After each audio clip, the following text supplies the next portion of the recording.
يرض يا الطاش يا المعنا خط بكتابك الترحيب لو صرافة ليلك وجنة بالدجا في الليل تسري. بسم الله الرحمن الرحيم. إن الحمد لله نحمده ونستعينه ونستغفره ونعوذ بالله من شرور أنفسنا ومن سيئات أعمالنا. إنه من يهده الله فلا مضل له ومن يضلل فلا هادي له، وأشهد أن لا إله إلا الله وحده لا شريك له، وأشهد أن محمدًا عبده ورسوله. أما بعد، فإن أصدق الحديث كتاب الله تعالى، وخير الهدي هدي محمد صلى الله عليه وآله وسلم، وشر الأمور محدثاتها، وكل محدثة بدعة، وكل بدعة ضلالة، وكل ضلالة في النار. أما بعد, my dear brothers and sisters in Islam, today is our weekly class, Fundamentals of Tawheed. In the last session, we talked about the qalb and the actions of the heart, and that the actions of the heart are more beloved to Allah than the actions of our performed by our limbs. And the answer and the reason is very obvious, because the actions of the heart are not shown, hidden. So the likelihood and the possibility that these actions of the heart are carried out in the most sincere manner. Most sincere manner, because there is no chance for showing off. And that's why Allah subhanahu wa ta'ala is always watching your heart, seeing what is there in your heart, what are the motives. Are you doing these things purely for Allah's sake? That's why we need to keep checking our hearts all the time.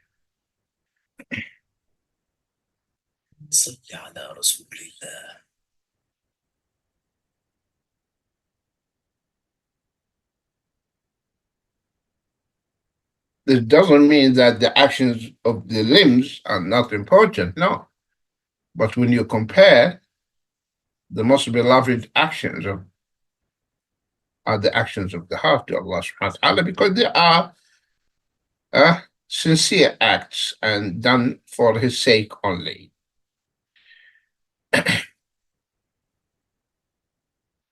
Allah subhanahu wa ta'ala says in Surah Al-An'am, ayah 52,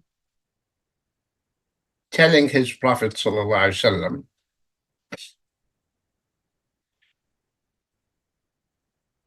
regarding the poor immigrants, the Sahaba, known as the people of As-Suffah, the poor immigrants, the Muhajirin.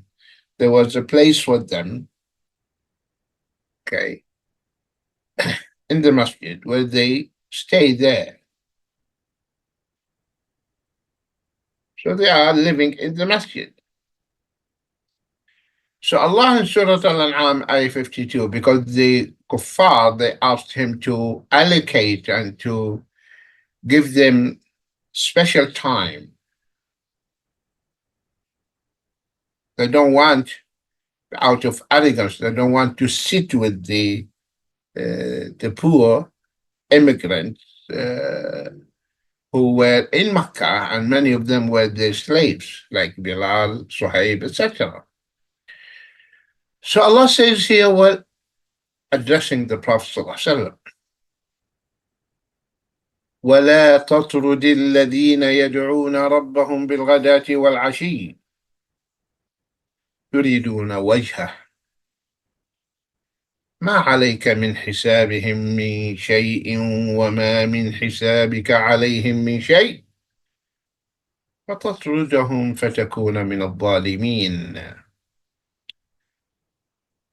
So Allah said, O Prophet, do not dismiss,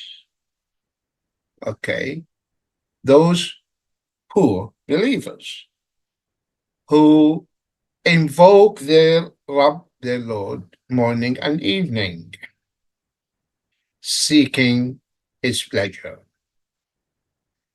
You are not accountable for them whatsoever, nor are they accountable for you. So do not dismiss them, or you will be one of the wrongdoers. Let us pause and reflect. So here, and you see, subhanAllah, these are one of the different many proofs that the Quran is the word of Allah. It's not something the Prophet ﷺ made it or wrote it. Because if the Prophet wrote this Quran, why should he blame himself and threatening himself? And no one will do that. It's not the nature of a human being, When he is writing something, he blames himself and pinpointing his points of weakness. That's not the nature of the human being. But because this Quran is the speech of Allah, and it's not from the Prophet ﷺ, Allah subhanahu wa ta'ala in the Quran, in many places, is addressing his Prophet, reminding him, etc. So Allah is telling his Prophet, وَلَا تَطْرُدِ الَّذِينَ يَدْعُونَ رَبَّهُمْ بِالْغَدَاةِ وَالْعَشِيِّ. In other words, do not respond to the request raised and posed by the mushriks. As in another place, in Surah Al-Kahf, Allah subhanahu wa ta'ala told him the same thing. واصبر نفسك مع الذين يدعون ربهم بالغداة والعشي يريدون وجهه ولا تعد عيناك عنهم تريد زينة الحياة الدنيا. Allah told him, stick with them, be with them, with those poor believers, and don't turn your eye away from them.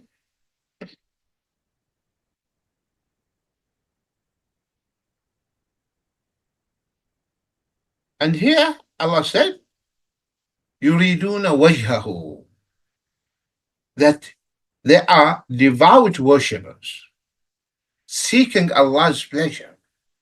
And this is the ikhlas. You do things seeking Allah's pleasure, Allah's face, Allah's reward.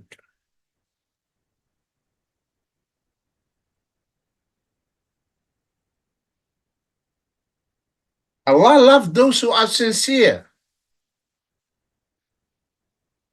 those who dedicate their life for Allah subhanahu wa ta'ala and for Allah's deen. That's why you see in the hadith, فقراء المهاجرين يدخلون الجنة قبل الناس ب500 عام.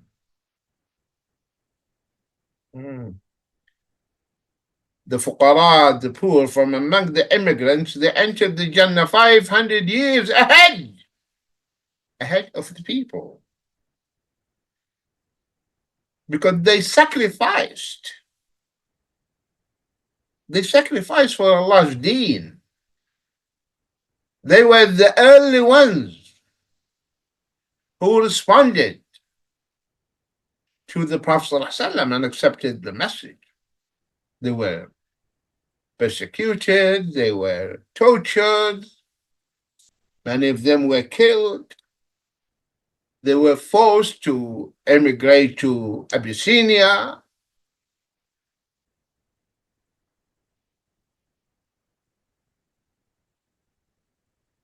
Because they were the pioneers, because they were the forerunners. So Allah subhanahu wa ta'ala, He honors them on the day of resurrection. Those poor, go enter the Jannah. 500 years! And the rest are waiting for their reckoning. Okay? Settling their accounts, settling their issues. Because everyone is held accountable for his deeds.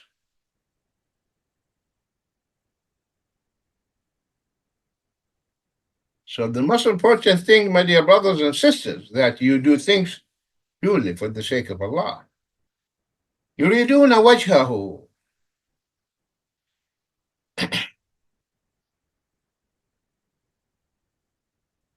So do not dismiss them.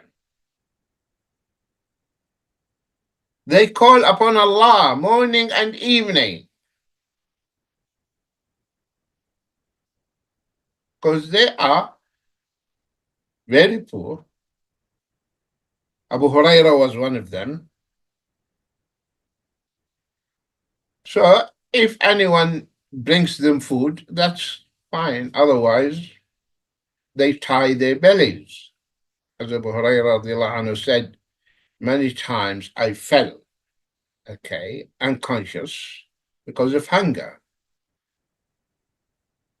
And people thought that I was possessed by demons.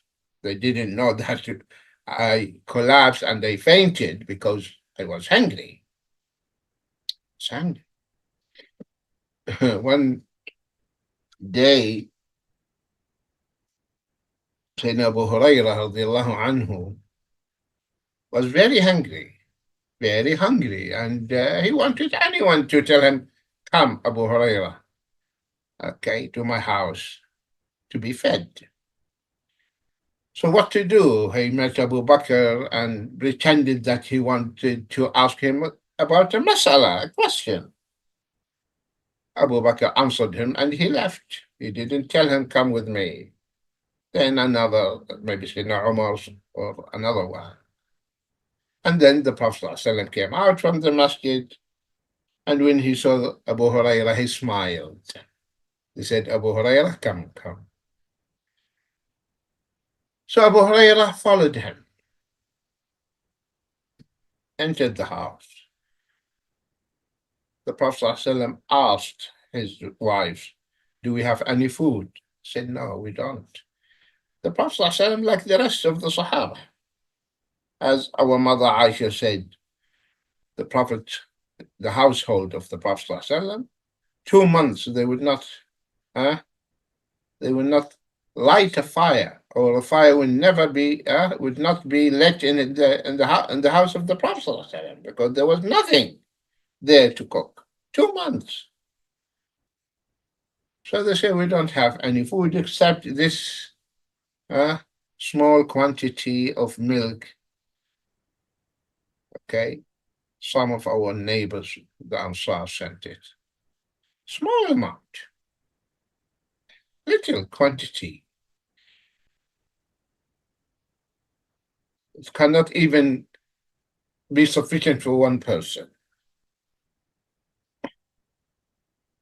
And guess what? The Prophet ﷺ told Abu Huraira, go and bring Ahl al-Suffah, those poor Muslims, the immigrants. Oh, the people of al-Suffah. Bring them for this amount of milk. Abu Huraira said, I was talking to inside myself. This is not sufficient for me. or for the Prophet himself. But what to do? I have to go and call them. He went and called them, and all came and seated.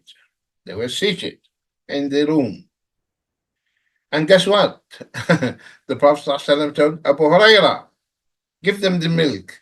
Abu Huraira said, that means I will be the last one. I will not find even one drop of milk. So I gave it to the first one, and he drank. And this is one of the miracles of the Prophet ﷺ. And he drank and drank and drank until he was full. Then he gave it to the next, until all of them, from that milk, everyone drank. And his stomach was full of milk. And so the ball went around, and everyone drank. Who remained? Abu Hurairah and the Prophet ﷺ. The Prophet ﷺ looked at Abu Hurairah. Said, Abu Hurairah, who are left without milk? Said, yourself, O Prophet of Allah, and myself. You and I. He said, okay, drink. He said, I started to drink. Then I removed the bowl to take a breath. He said, drink. I drank again. Drink. Until Abu Hurairah said, I felt that I'm going to burst. So Abu Hurairah said, وَالَّذِي بَعَثَكَ بِالْحَقِّ, O Prophet of Allah, by him who sent you with the truth, لَا أَجِدُ لَهُ مَسْلَكَ, I cannot find any space inside my stomach. He said, okay, give it to me. And the Prophet ﷺ drank the remaining.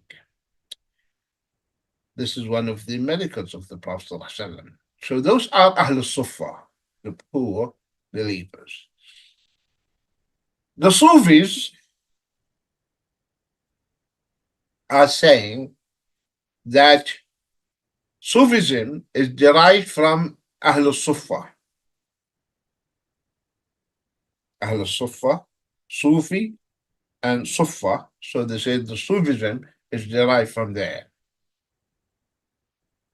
And this is not true, because according to the rule of the Arabic language, if you want to attribute something to something, you just add yeah at the end of the word. For example, a person who is, for example, from Misr, you say Misri, you add yeah only. Okay. Sudan, Sudani. Okay. You add only yeah to denote the nationality. So if we want to know, to attribute something to the people of Sufa, so you have to say Sufi, not Sufi, Sufi. So to claim that the name is derived from that is unacceptable, and it's not correct. It's not right.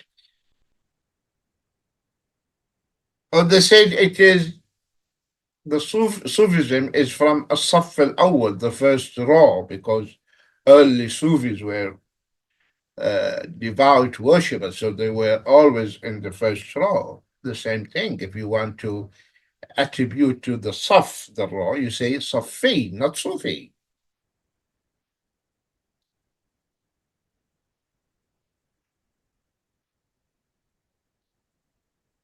But the correct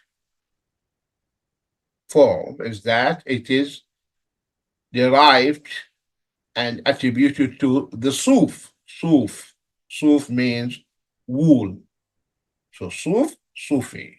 Because the early mystics and Sufis, they were wearing in Basra and in Baghdad, in Iraq, wearing the wool, and saying Jesus Christ was wearing wool So we follow him as a sign of zuhud, renouncing this worldly life. And Sufism, uh, actually, it is something brought into Islam. It's not part of the deen. Because mysticism or tasawwuf exists in other beliefs before. So it has been imported and added to the religion of Islam, and it has nothing to do with the zuhud and the ibadah, etc. Though, yes, the early ones they were ubad and so that not Sufism. Okay, that's why if you read the books of the Sufi, they say Abu Bakr as-Siddiq is Sufi, Umar ibn Khattab, Sahaba are Sufis, Hassan al-Basri is Sufis, because they are saying that Sufism is the tazkiyah and reaching the level of ihsan. And that's not true. Sufism is totally different when one study the works of the real Sufis like Ibn Arabi, Al-Hallaj, Ibn Sab'in, etc. Okay, so the zuhud in the dunya and the tazkiyah, that's part of Islam, and that's not called Sufism. So why you call it Sufism? Anyway, coming to the ayah. So Allah subhanahu wa ta'ala here is telling his Prophet ﷺ to be with them and not to dismiss those poor believers, the immigrants, who are offering their time, dedicating their time, invoking their Rabb morning and evening. يريدون وجهه, they seek Allah's pleasure. Then Allah told his Prophet, ما عليك من حسابهم من شيء. Okay, ما عليك من حسابهم من شيء. You are not accountable for them. You will not be questioned about their deeds. No, everyone, his salvation, Allah made it dependent upon his actions, and everyone will be held accountable for what he did or what she did. I'm not accountable for them whatsoever. ما عليك من حسابهم من شيء. We will not question you regarding what they did. وما من حسابك عليهم من شيء. Nor are they accountable for you. Everyone is responsible and accountable for what he did in his life. فَتَطْرُدَهُمْ فَتَكُونَ مِنَ الظَّالِمِينَ. So Allah is warning his Prophet. So do not dismiss them, or you will be one of the wrongdoers, ظالمين.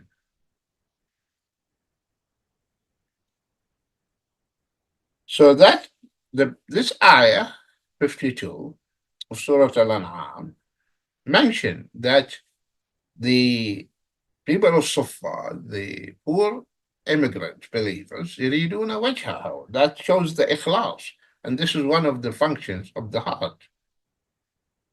Also, Allah said in Surah Al-Ma'idah, ayah 23, talking about another function of the heart.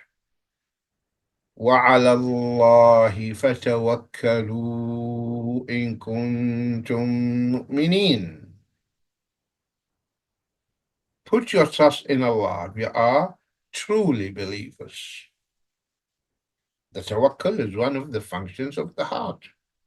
And tawakkul is the cream of the belief, the cream of the Tawheed.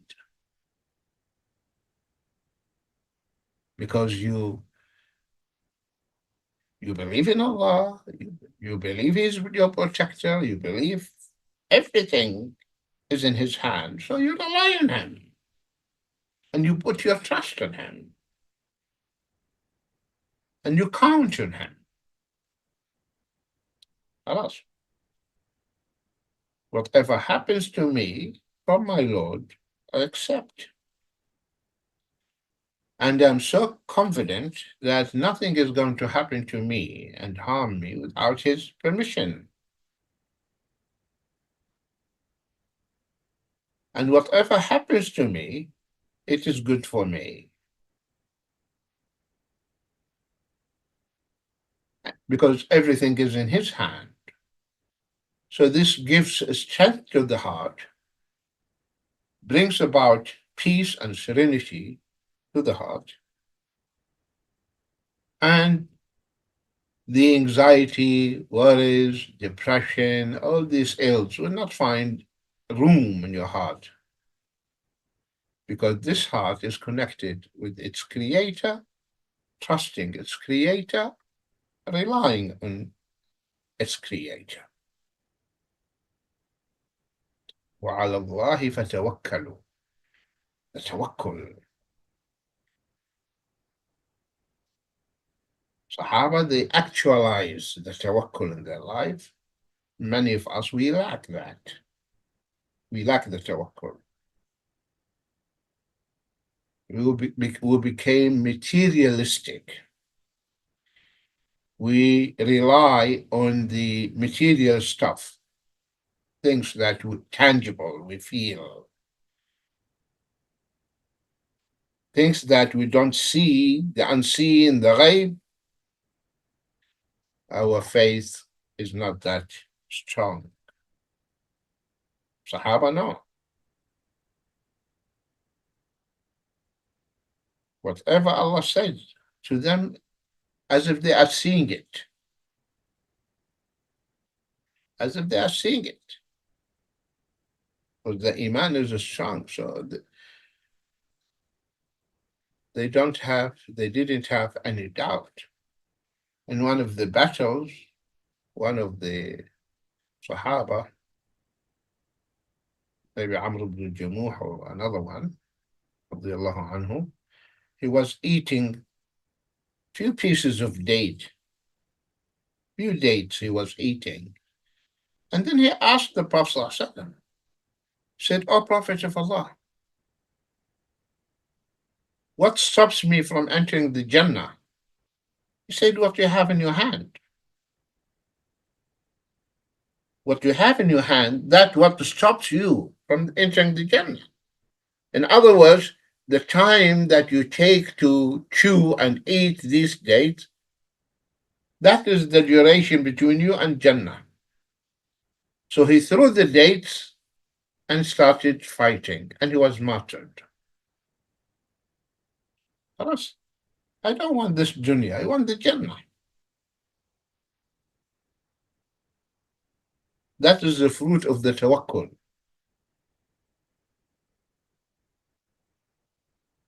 So when they enter the battlefield, the Sahaba, the early Muslims, they know it is one of the two, victory or martyrdom. What? What a great benefit. One of the two.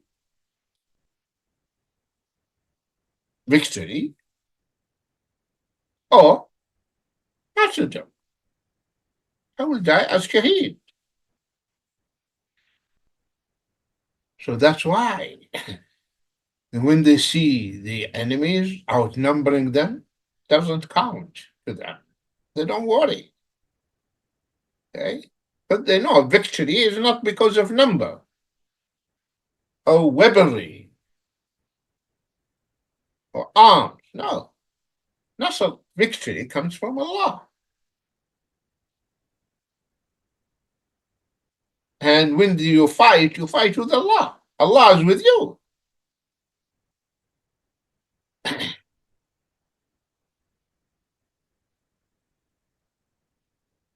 The Prophet ﷺ used to say, وَبِكَ أُقَاتِلْ, by you I am fighting my enemies.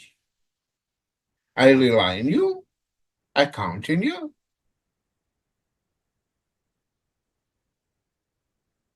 So the tawakkul, my dear brothers and sisters, okay, that's what brings this peace and serenity. Because I am his servant and everything is in his hand. The whole world can do nothing. If it is my day, I will leave this world. If it is not,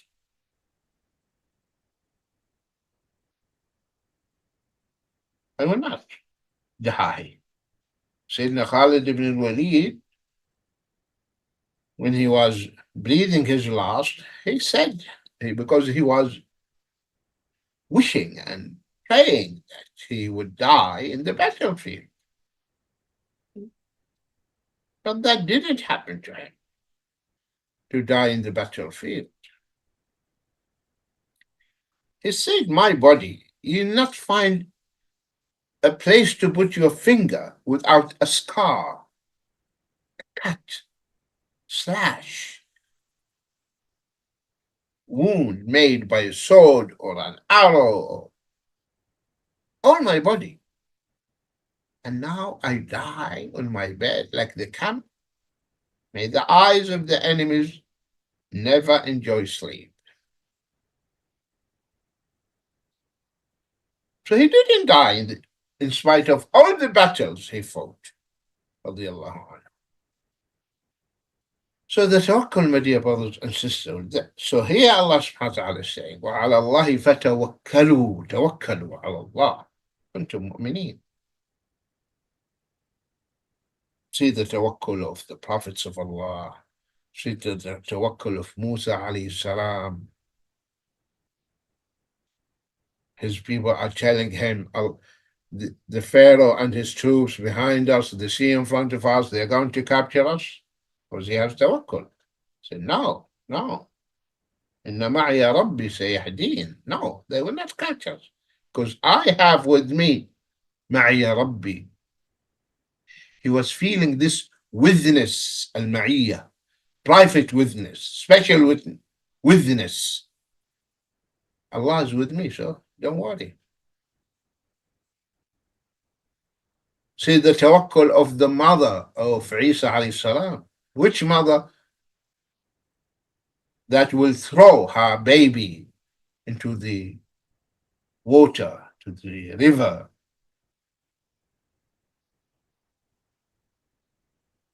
Because she has trust in Allah.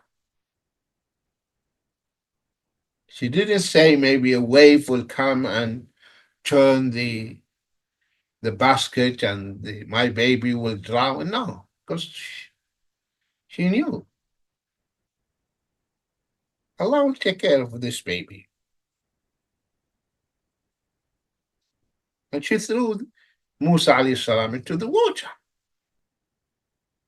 Or the Prophet ﷺ, when he was assuring and allaying and soothing the fears of Abu Bakr in the cave. Sayyidina Abu Bakr is telling, oh Prophet of Allah, just one of them lower his head, he would be able to see us. He said, no, Abu Bakr, they will not see us.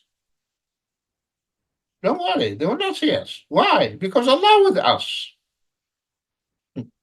Allah is with us. Allah will not allow them to see us. إذ يقول لصاحبه لا تحزن إن الله معنا.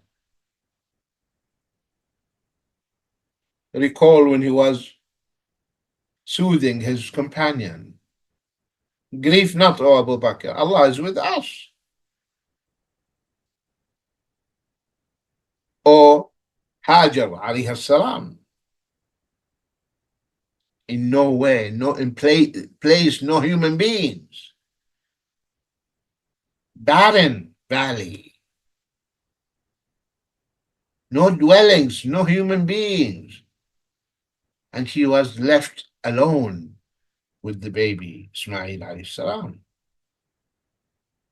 She didn't worry. She just asked one question, asking Ibrahim alayhi salam, did Allah, did Allah tell you, did Allah command you to leave us here? He said, yes. He said, خلاص, go. Allah with us. So that's the tawakkul. The tawakkul is very essential. And the early Muslims, they had this tawakkul.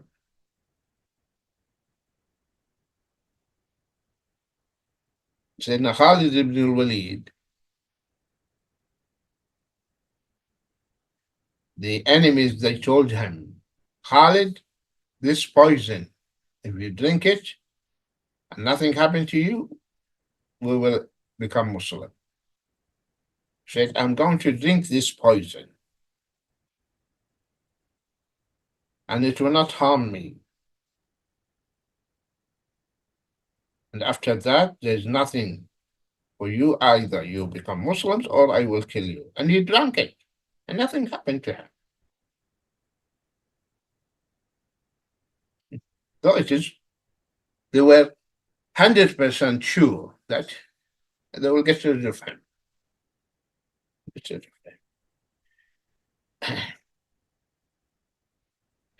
So these verses tell us about the actions and the functions of the heart. Also now we'll move to the tongue. Because remember, we are talking now about the definition of Iman. Definition of Iman: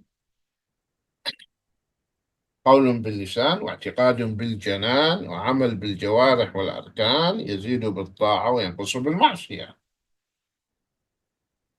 Please memorize this definition. So that's the definition of Iman. So this is قول باللسان. So you articulate. And we mentioned, we went through the ayat that talks about the importance of articulating, that it is a prerequisite, a condition. You have to express what you hold in your heart. قول باللسان واعتقاد بالجنان. And then the conviction and the faith in your heart and the actions of your lips. So we are talking about these keywords in the definition and the proofs for that. Why Ahl Sunnah, when they made this definition, it's taken from the verses and from the hadith of the Prophet ﷺ. That's how they formulated this definition. So the tongue and the rest of the limbs, okay? So there are parts of the Iman and signs of Iman are carried out and done by the limbs.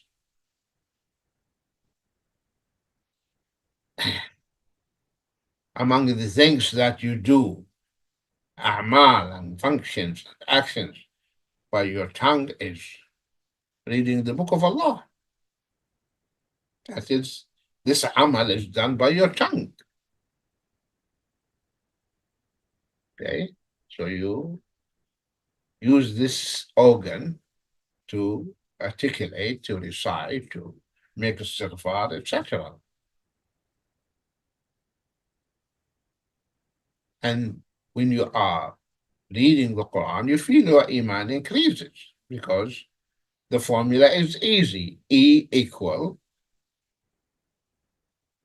this UCA, utterance, conviction, action.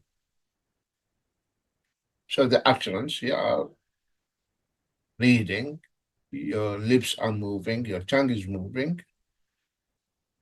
So your iman increases, and that's what you feel in Ramadan and outside Ramadan. And Ramadan, because you read more Quran, you feel your iman rises. So reading the Quran, the adhkar, if you want to maintain your iman, if you want to strengthen your iman, keep your tongue busy with the dhikr. لا يزال لسانك رطبا من ذكر الله. Keep your tongue wet because of the dhikr of Allah, because the tongue, when it is moving, it becomes wet. But if it is not moving, it becomes dry. So keep it moving. Subhanallah, alhamdulillah, la ilaha illallah, Allahu akbar, astaghfirullah, subhanallah, bihamdih, subhanallah azim. Keep your tongue busy with the dhikr. Sheikh al-Islam ibn Taymiyyah rahimahullah, he said, the dhikr for the qalb كالماء للسمك. The dhikr for the heart is just like water for the fish. Take the fish out of the water, it will die. Stop the dhikr, your heart will die, become dry and hard. But the dhikr, ألا بذكر الله تطمئن القلوب. Verily, in the remembrance of Allah, the heart find peace, serenity, طمأنينة. So the dhikr is the food for the heart. You feel your heart is hard, start the dhikr. And immediately that hardness will vanish.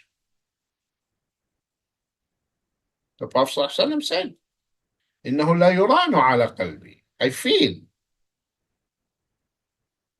a human being that something is happening to my heart. So I make dhikr, istighfar, tasbih. So this tongue needs to be trained. So always be engaged in the dhikr. Dhikr with contemplation, dhikr with understanding what you are saying. Not as you find so many ignorant Muslims. They don't even articulate the letters. Just murmuring with things are not clear. Or if they're making tasbih, you'll find their fingers flying, moving like that. Or you hear, if you are sitting next to him, Subhanallah, you don't hear Subhanallah, you hear sip, sip, sip, sip, sip, sip, sip, sip, sip, sip. That's not tasbih. So let the words come from inside you, inside your heart. No rush. Understand them. Allah will not, in the hadith, إن الله لا يقبل ذكرا من قلب عبد لاهٍ. Allah will not accept the dhikr from someone whose heart is not pleasant.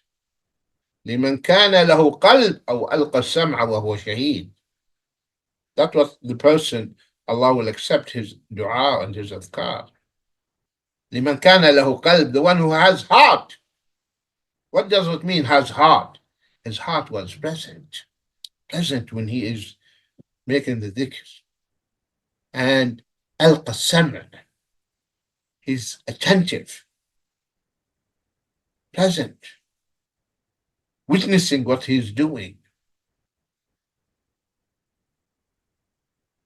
That is the dhikr which will benefit you and bring life to your heart. You sit, for example, the sisters at home, and if it is possible and you have spacious house, you allocate one room, okay, as a masjid. You pray in that room. All the family, you get together the women and they pray. So that room is known as the masjid. And this is sunnah, by the way. So you sit in this room after your salah and you make your adhkar and you pray your tahajjud, etc.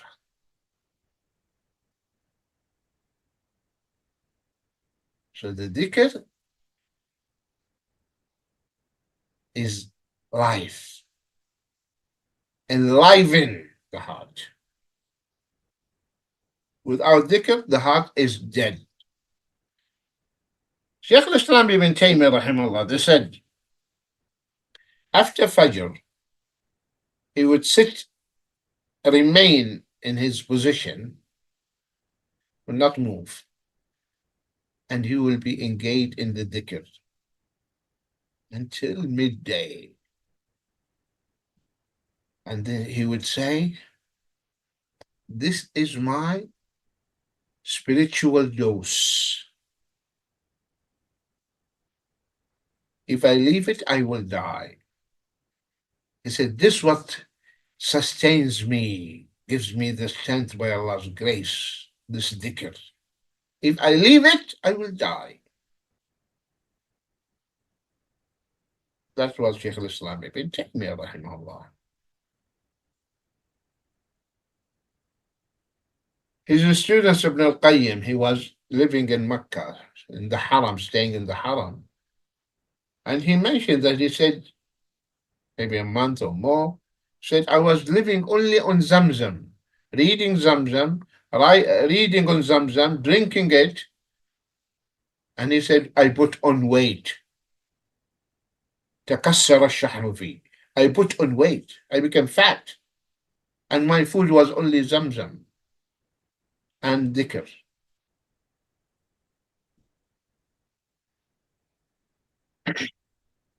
So the adhkar. And the best adhkars are the adhkars of the Prophet ﷺ. So I'll get to this. The fortress of Muslim, always be in your pocket and keep reading. And by time you will memorize the adhkar by heart. So always read the adhkar that reported in the authentic sunnah. This is better than to the adhkar your Sheikh gives you, especially the tariqah, the Sufis, the peer. And he tells you, you say this 10,000 times and this thousands of times, and that's not the sunnah. So the best adhkar are the adhkar taught by the Prophet ﷺ. So reading the Quran, the adhkar, the tasbih, Subhanallah, Alhamdulillah, La ilaha illallah, Allahu Akbar. So this tasbih, Subhanallah, Sheikh bin Baz, rahimahullah, his tongue is just moving all the time. Dhikr, dhikr, dhikr. Even when he's eating, after swallowing the morsel, the tongue moves, dhikr, because he trained himself. So the tongue gets used to the dhikr of Allah subhanahu wa ta'ala. And he was Imam Rabbani. Sheikh bin Baz, when you see him, he reminds you of the Salaf, the Sahaba, that you read about them. So the tasbih, the tahmeed, alhamdulillah, praising Allah subhanahu wa ta'ala. Tahleel, la ilaha illallah. Tawheed, the takbir,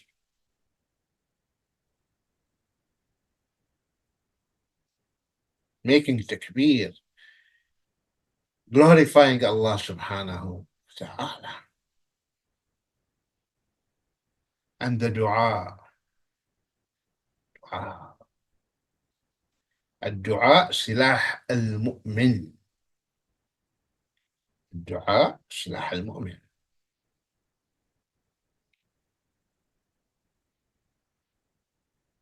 Your weapon is your dua.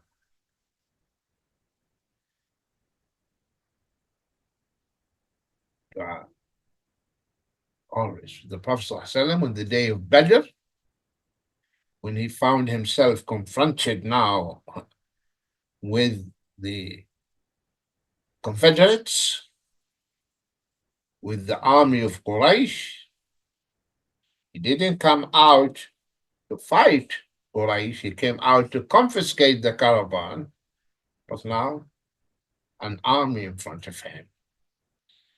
And all the Sahaba were a small number. And the number of the mushriks, many folds. What to do? Turn to Allah. So he was crying and praying to Allah subhanahu wa ta'ala, telling Allah, إن تهلك هذه العصابة لن تعبر بعد اليوم. All the Muslims on earth are these ones. If all are wiped out, you will not be worshipped, O Allah. Because all the Muslims are here. So much so that Sayyidina Abu Bakr came and held the Prophet ﷺ and said, Allah will not leave us. Allah will not desert us. And that's what happened. The help came immediately. Angels came down, descended, fighting along with the Muslims, the dua. And the dua is one of the response of the dua to your dua is a concrete evidence of Allah's existence. Tangible, material evidence. You asked and your dua was accepted. And the help comes. That means someone heard you and helped you. See, one day the Prophet ﷺ was giving the khutbah Friday. A Bedouin Arabi came and said, O Prophet of Allah, the livestock, our animals, cattle, died because of drought, and there is famine. So ask Allah to send rain. There was no single cloud in the sky. The Prophet ﷺ, he raised his hands, asking Allah to send down rain. Immediately, clouds from everywhere collected, started raining. And because the masjid of the Prophet ﷺ, the ceiling is not that sealed, it's made of wood and stuff like that, so started leaking the ceiling. And the drops of water was falling on the beard of the Prophet ﷺ. Immediately, the rain came down. What does it mean? That the one you called heard you, and he's there, and he responded to your dua. And the rain continued 1 week. The next Friday, either the same man, the narration says, or another one, while the Prophet ﷺ was giving the khutbah, he said, O Prophet of Allah, our homes, our houses are collapsing, but they're made of mud because of this continuous rain. So ask Allah to withhold the rain. The Prophet ﷺ again, he raised his hands, but he didn't say, oh Allah, withhold the rain, but he said something better. Allahumma hawalayna wa la alayna. Allahumma ala al-akam wa al-dirab wa minabit al-kala. Oh Allah, send the rain around us, on the outskirts, on the places where the vegetation will grow, on the mountains. And he was doing like this in the air. He was doing like this in the air, and the clouds were parting in the sky. and they came walking in a sunny day. What does this mean?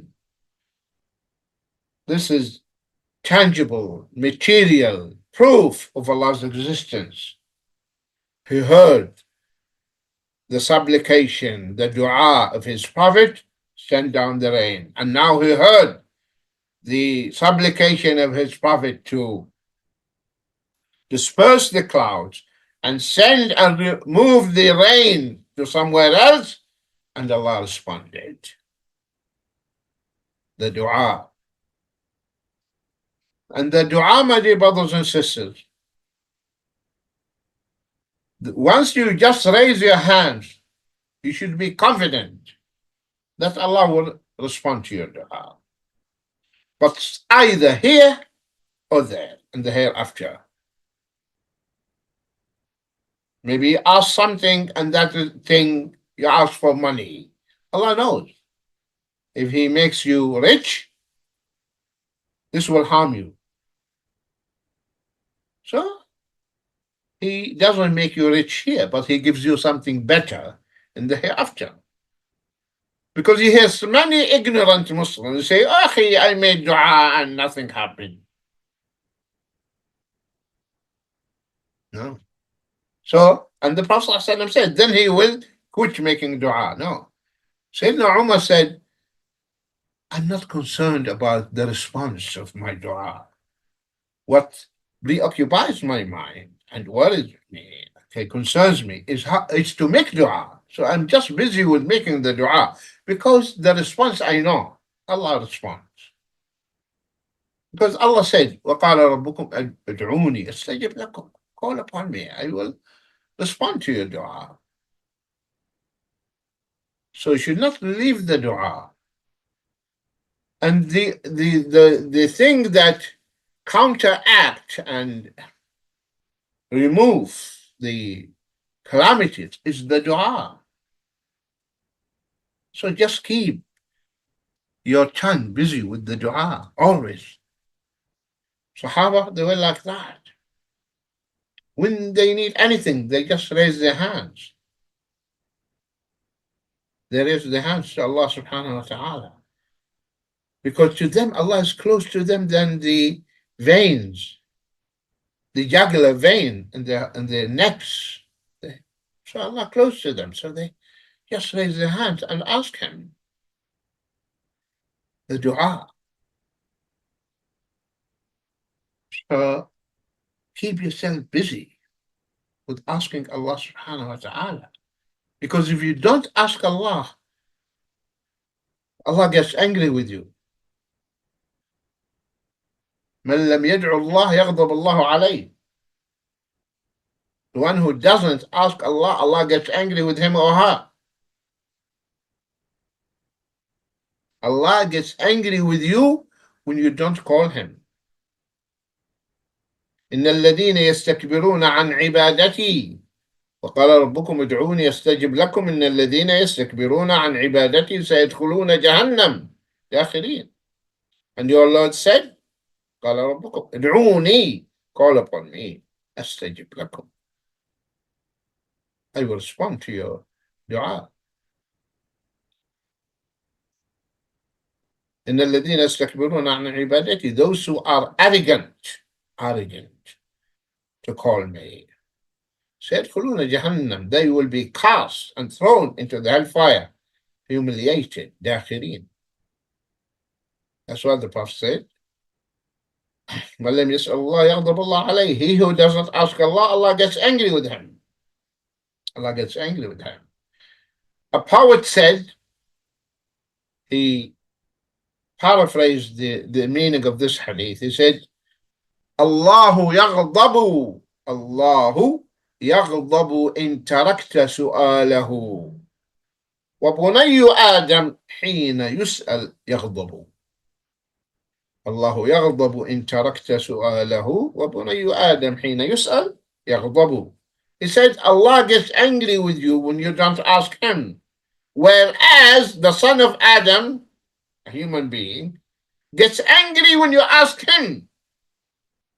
If you come to a human being and ask him for help, he gets angry with you. But Allah gets angry with you when you don't ask Him.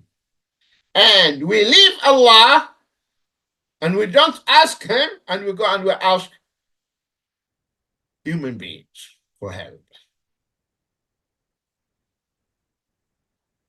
Subhanallah. There are many examples in life. A young man came to one of the mashayikh in a study circle. He wants, in a Muslim country, he wants to get married. And you know, in order to get married, you have to have accommodation, a flat. So he came to the Sheikh and he said, Sheikh, I'm looking for a flat. Do you know anyone who has a flat? He said, yes. He said, who? Tell me.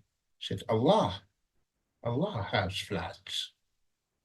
He said, Allah has flats. He said, yes. Get up tonight and pray to him and ask him. He did.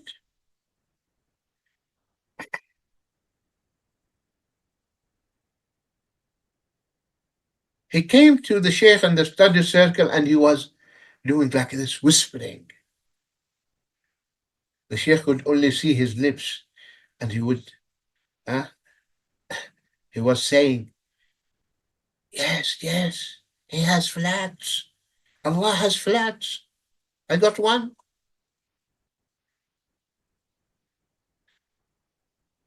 Another story. A young man was looking for a job. He came to one of the mashayikh and said, do you know anyone who can help me to find a job? I said, yes.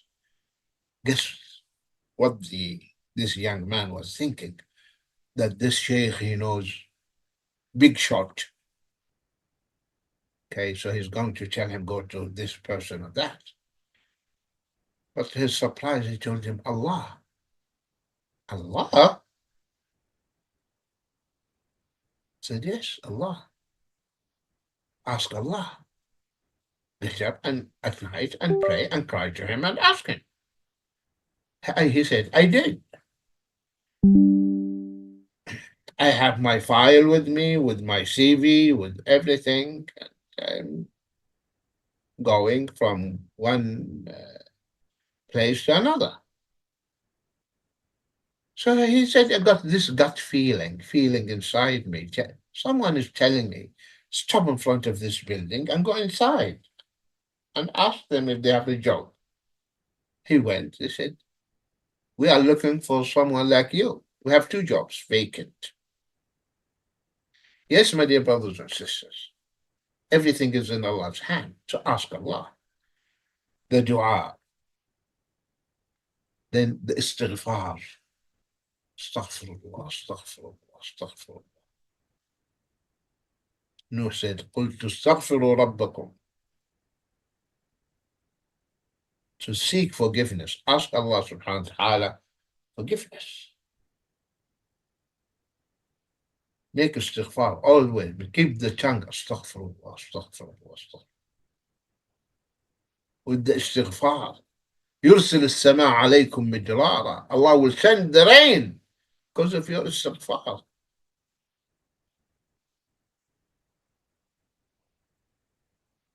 Then da'wah. These all things are carried by the tongue. You see the importance of the tongue? But we don't use it for these things. We use it for gossiping, backbiting, slandering. That's what we are using our tongues for. The tongue has to be trained to do these things.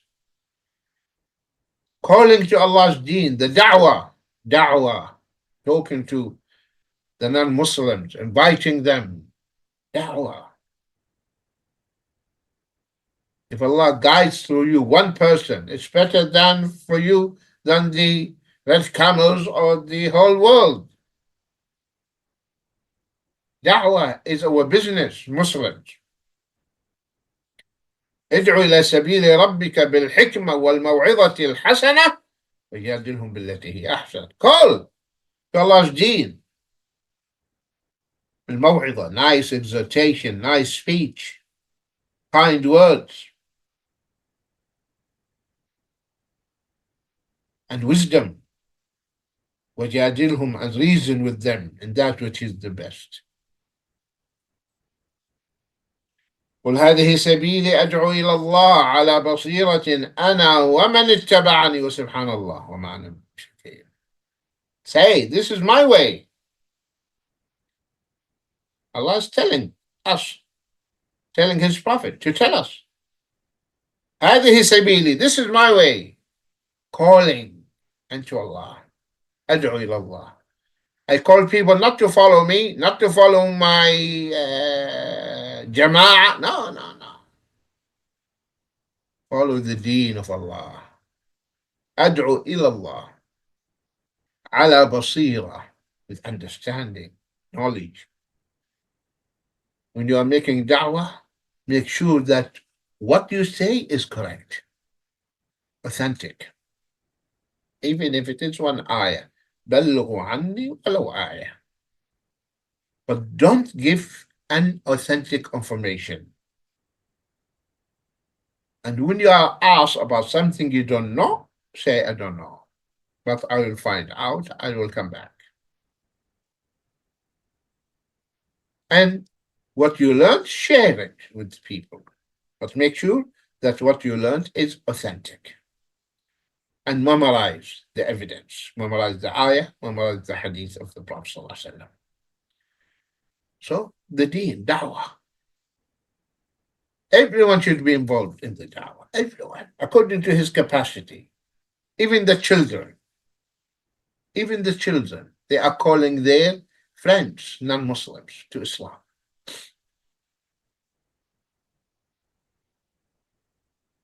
Muslim children, they know. قل هو الله أحد. They should share it. Allah is one, and children of the non-Muslims are on the Fitrah. Sisters, da'wah.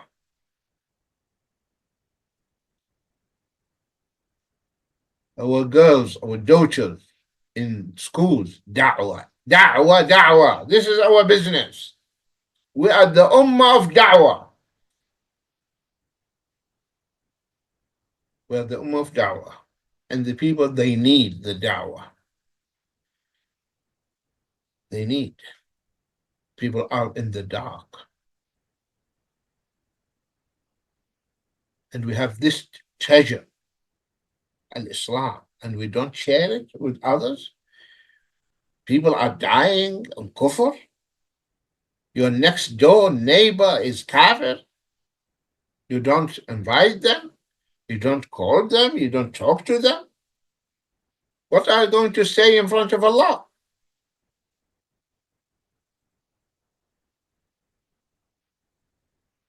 Invite them at home. Tell your neighbor, come for a cup of tea. Come. I will teach you our recipe, our cuisine. Okay? That is a way of breaking the ice. And things will come natural. You made a nice meal, send a gift to your neighbor. Knock on the door. This is for you. Oh, thank you. Because neighbors, they have rights. They have rights over us.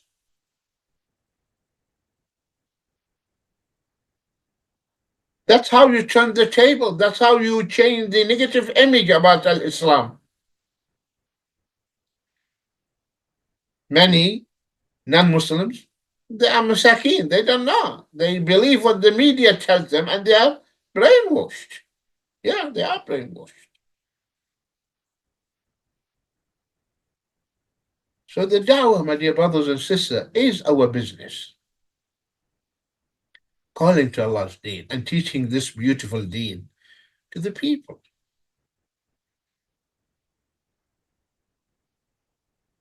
I saw a clip, an old American lady crying. Why you didn't tell us this before? Yeah. The Prophet ﷺ, when he said on the day of Arafah to the Sahaba, فَلْيُبَلِّغَ الشَّاهِدَ الْغَائِبِ, those who are present should carry the message to those who are absent. The Sahaba understood the message very well, very well.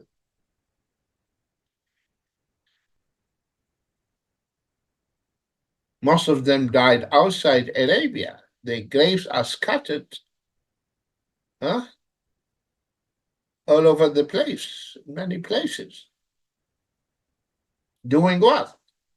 Da'wah. Da'wah comes before jihad. Jihad is only to clear the obstacles in the way of da'wah. Jihad is not a goal. Jihad is a means you resort to when there are obstacles blocking you from giving the da'wah. That's it. Da'wah is the main objective. May Allah subhanahu wa ta'ala guide all those who are looking for the truth. May Allah subhanahu wa ta'ala make us tools to guide those to the truth. Ameen ya Rabb. May Allah subhanahu wa ta'ala keep us remain steadfast on this beautiful deen until we meet him and find him pleased with all of us. Ameen. May Allah subhanahu wa ta'ala bless us with the beneficial knowledge and righteous deeds. And may Allah forgive us our faults and mistakes and ignorance. And may Allah unite our ummah on the haqq and unite our hearts on the haqq. And may Allah reward all of you, my dear brothers and sisters, immensely for your patience and attendance. Barakallah feekum. Jazakumullahu khaira. Assalamu alaikum wa rahmatullahi wa barakatuh. Ameen wa alaykum assalam wa rahmatullahi wa barakatuh. Jazakumullahu khair, Sheikh, for today's lessons and reminders in our Fundamentals of Tawheed class. For those of you who are watching, I mention this every episode or every session, that these sessions consistently happen every weekend on Saturdays and Sundays at 2 p.m. UK time. So please do not forget to join us again tomorrow, inshallah, for our Matters of the Heart class, and to continue joining us, inshallah. However, there are times or there are situations where maybe the times or the plans change, and you will be notified of this in our WhatsApp group. You can join by texting the Fitrah phone number, which has been sent in the YouTube live chat. Where if anything gets cancelled or if anything gets changed, you will be notified there. Or you can subscribe to the YouTube channel and turn on the notification bell, and you'll be notified whenever we go live about 10 or 20 minutes before, inshallah. We will also going to have our Q&A session in the WhatsApp group, where you send questions and we will answer them live, inshallah. Or you can send your questions in the YouTube live chat and someone can forward them through, inshallah. Our first question for today, Sheikh, is asking, Assalamu alaikum. Wa alaikum assalam wa rahmatullahi wa barakatuh.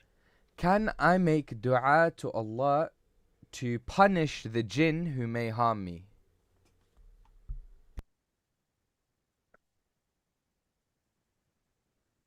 If there is a jinn harming you, yes. But if you are just imagining, then the best thing for you is to protect yourself from the jinn. As they said, prevention is better than cure.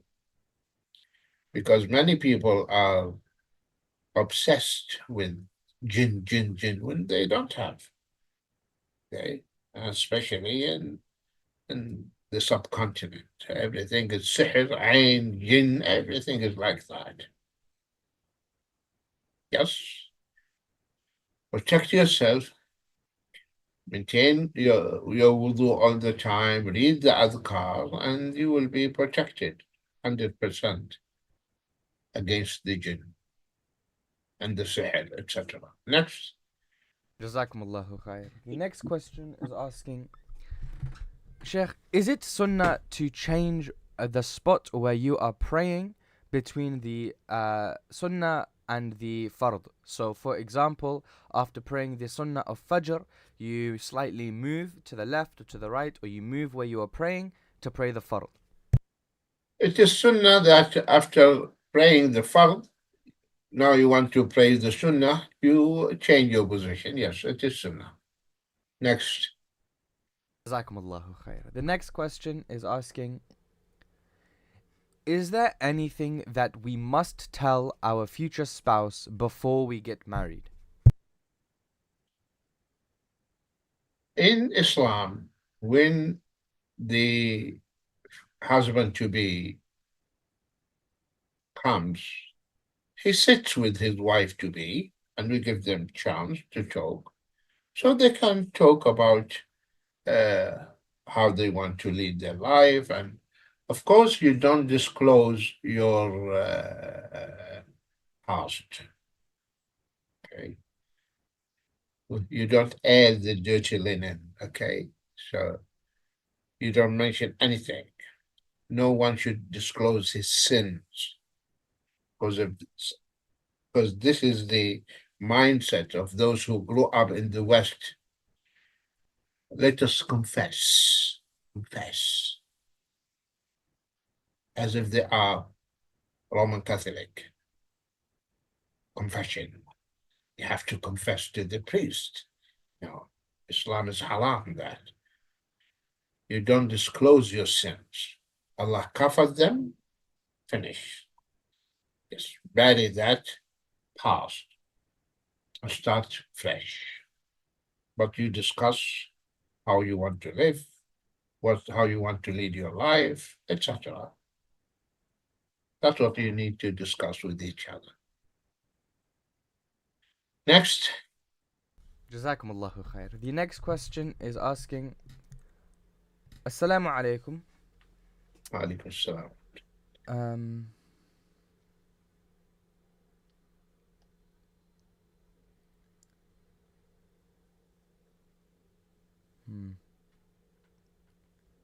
Okay, the questioner is asking on the topic of the one who leaves the salah committing apostasy, and they want to know if this means if one leaves the prayer by rejecting its obligation, or if it also includes when one is tired and lacks energy, is he still counted as leaving the fold of Islam?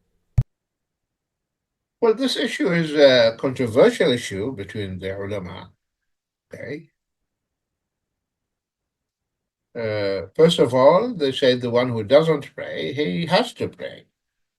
Even those who are considered that if he is leaving the salah out of laziness, he has to pray, and the ruler should force him to pray.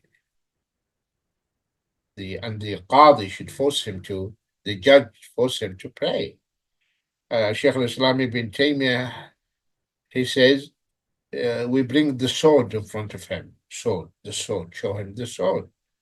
Tell him, are you going to pray or not? If you say, I will not pray, then he is a kafir, no doubt.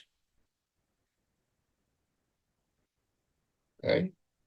The consensus of the Sahaba, there's ijma, and the madhab of Imam Ahmad, and this is the strongest opinion, that the one who doesn't pray, whether out of laziness or rejection, is a kafir. He is a kafir. And that was known among the Sahaba. They would consider leaving the Salah is kufr. And the Prophet ﷺ said, إِنَّ الْعَهْدَ الَّذِي بَيْنَنَا وَبَيْنَهُمُ الصَّلَاةِ فَمَنْ تَرَكَهَا فَقَدْ كَفَرَ. So the covenant between us and them is the Salah. Whoever leaves it is a kafir. Dividing line between Islam and apostasy is Salah. The Malaika, they would rebuke those who are thrown to the fire. مَا سَلَكَكُمْ فِي سَقَرَ. What brought you into the hellfire? And they would say, لَمْ نَكُمْ مِنَ الْمُصَلِّينَ.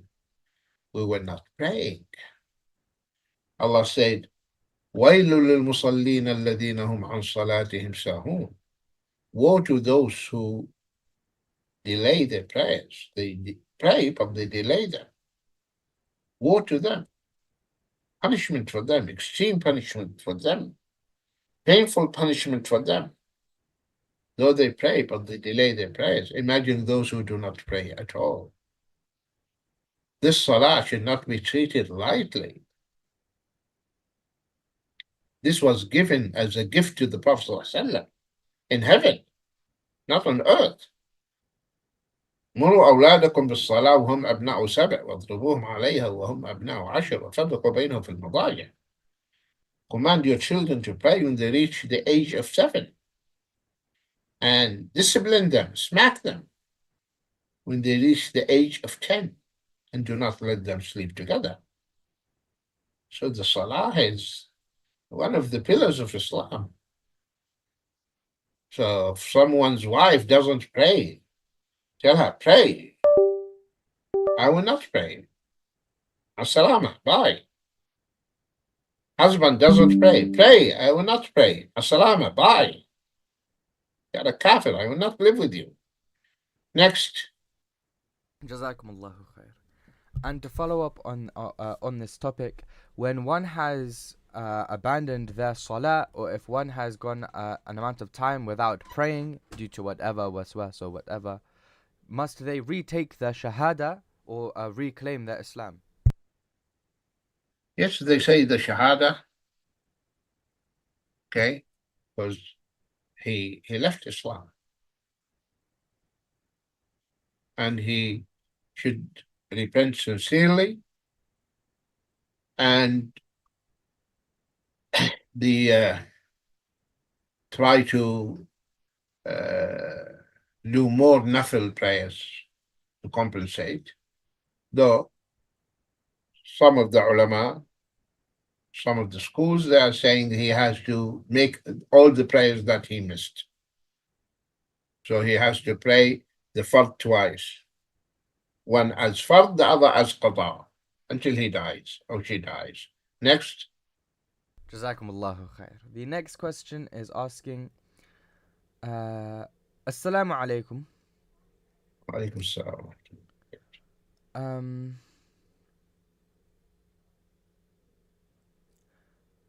I'm assuming this is regarding an Islamic setting, so like a Muslim country. The questioner is asking, if a restaurant is surrounded by many masjid and one of them concludes the jama'ah, can the restaurant now serve the customers? Or must they wait until all the jama'ah are finished? This restaurant, okay, they are Muslims. Okay, that's what they are asking. They should be, They should be in the masjid. So our restaurants should close when it is time for salah. They should close and go and pray. Okay. And then, when they finish their prayer, they open their own restaurants if they want barakah and want Allah subhanahu wa ta'ala to bless their business. Next. Jazakumullahu khair. And if they pray and they have finished their jama'ah, but there are still jama'ah going on, can they still serve the customers after they have prayed, or must they wait until all Also, the masjid yeah, are finished? they can serve the customers who prayed in this masjid. Okay, so he knows those customers. Okay, they're coming. He's seeing them coming from this masjid to his restaurants. Yes, he can open and start serving them because they prayed the salah already. Other masjid, maybe they delayed the salah. Okay, no issue.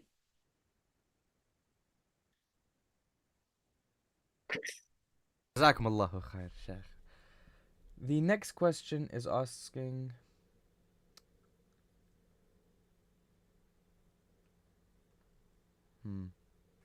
I mean, this question, really, you have already answered this throughout these classes, but I'll ask.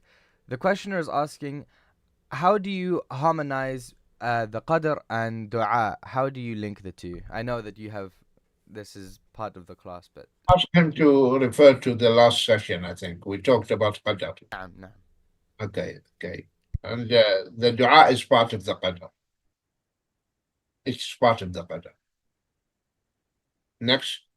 Jazakumullahu khair. The next question is asking,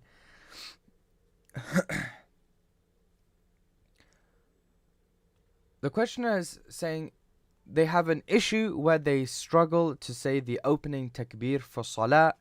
I'm not sure how they struggle, but they have some sort of struggle, and they have tried ruqi'ah for this situation, and it did not seem to work so far. And the questioner would like to know what they should do. What do you mean? They have a problem with the saying Allahu Akbar. They cannot say it. They I think cannot that's say what they Allah. mean. I think that like maybe they struggle to say it, or I don't know. Okay, what do you mean? Make your question clear. Okay, something is holding your tongue. I doubt that. Okay, so maybe this is something only there in your mind. I cannot say it. And this reminded me with, this has happened maybe more than 30 years back. At night, he was at home. Someone was knocking the door. I opened. It was one of the brothers with a young boy with him. Said, Khair, what happened? He said, please read on him. He has a problem. I said, okay. They went to the sitting room. He said, what's the problem? Tell me, young boy. I said, I cannot read the Quran. Someone holds my tongue. I gave him the Mus'haf. I said, read. He started acting, twisting his tongue. Oh! Told him, don't play with me. Read correctly. Or you see this stick, or I think there was a cord there, wire. I'll beat you. You have jinn, right? I will beat you. He started reading correctly. So he was just pretending. Then later on, whenever I see him, he smiles. Okay? So many people, either they have psychological issue or they are lying or Shaitan is playing with their mind. That's it. Next. Jazakumullahu khair. Our next question is asking, Assalamu alaikum. And this will be the last question. Yes, our final question for today. Our final question for today, Sheikh, is asking, could you please shed light on with hardship comes ease? Yes, with hardship comes ease, because the hardships will not be there all the time. Allah puts us through hardships to test us. And then He gives us the relief. Alhamdulillah. So we should not, feel weak. And when we are facing difficulties, we just seek Allah's help. And we ask Him to grant us sabr jameel, the good patience or goodly patience. Okay? But the hardships, they don't last forever. No. Okay? And we have to be confident about that. And the relief just very nigh, very close. Just put your trust in Allah subhanahu wa ta'ala, but Allah subhanahu wa ta'ala is just checking our iman. Yes.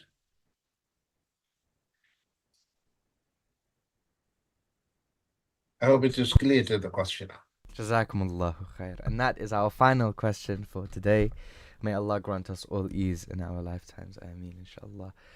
For those of you who are watching, please don't forget to join us tomorrow for our Matters of the Heart class. It's very important that none of these sessions are missed, so that you do not end up missing out on maybe some answers to the questions that you are asking.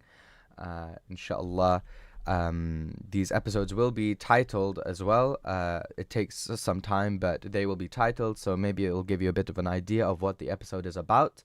But please, inshallah, go to the playlists on the YouTube channel and watch each episode or each session that you have missed, just to catch up on the on everything being spoken about, inshallah. And Sheikh, if you have any final words, I can pass it to you, inshallah. Barakallah feekum, jazakumullah khair. May Allah bless you, bless your family, protect you and protect your family. May Allah elevate your status in this world and in Jannatin Na'im. Ameen. Until we meet tomorrow, inshallah, I leave you in Allah's company and protection. في حفظ الله ورعايته. السلام عليكم ورحمة الله وبركاته. آمين. وعليكم السلام ورحمة الله وبركاته.